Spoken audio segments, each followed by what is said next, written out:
Mister Kerala, mister Thrissur, mister India തുടങ്ങി ഒട്ടനവധി ടൈറ്റിലുകൾ സ്വന്തമാക്കിയ വ്യക്തിത്വം മിസ്റ്റർ ഷാനിക്.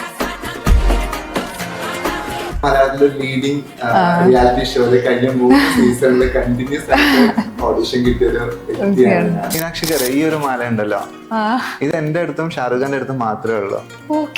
സീരിയസ്ലി ഒരു കാര്യത്തിനോട് പാഷൻ ഉണ്ടെന്നുണ്ടെങ്കിൽ അതിനുവേണ്ടി നമ്മൾ സമയം ചെലവഴിക്കുമ്പോൾ നമ്മൾ പോലും അറിയില്ല ഇതൊരു എക്സ്ട്രാ ബേർഡൻ ആണെന്നുള്ളത്.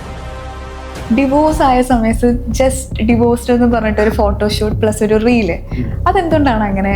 തകർച്ചകൾ എന്നും ലൈഫിൽ ഉണ്ടായിട്ടുണ്ടാവും. കാരണം ഞാൻ പറഞ്ഞ പോലെ കുട്ടിക്കാലത്ത് ഒരു അസുഖം എന്നുള്ളത് ഏറ്റവും വലിയ തകർച്ച തന്നെയായിരുന്നു. ഷാനിക് LGBTQ കമ്മ്യൂണിറ്റിനെ സപ്പോർട്ട് ചെയ്യുന്ന ഒരാളാണ്? ഞാൻ സപ്പോർട്ട് ചെയ്യുന്നില്ല. 90s കിഡാണ് ഞാൻ. എൻ്റെ പാരന്റ്സിന്റെ 5ാമത്തെ മകനാണ്. അപ്പോൾ നമ്മുടെ കൺമുന്നിൽ നമ്മുടെ പാരന്റ്സ് വയസ്സാവുക എന്നുള്ളത്, അത് കണ്ടുകൊണ്ടിരിക്കുക എന്നുള്ളത് ലൈഫിൽ ഏറ്റവും ഡിഫിക്കൽട്ട് ആയിട്ടുള്ള ഒരു ഫേസസ് ആണ്.